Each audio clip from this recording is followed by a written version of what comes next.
In this video, I'm going to show you how you can make a violation appeal on Roblox. So if you had received a message of violation, or if you had violated any of the community guideline of Roblox, but you'd like to go ahead and appeal it, then let me show you how you can do it.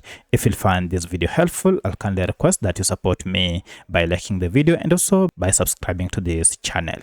Alright, to get started, go ahead and log into your account, and once you are in your account, head over to this option called More. Now under More, scroll down until you see this option called Help and Safety. Now here, if you tap on it, you should see this option Violations and Appeals.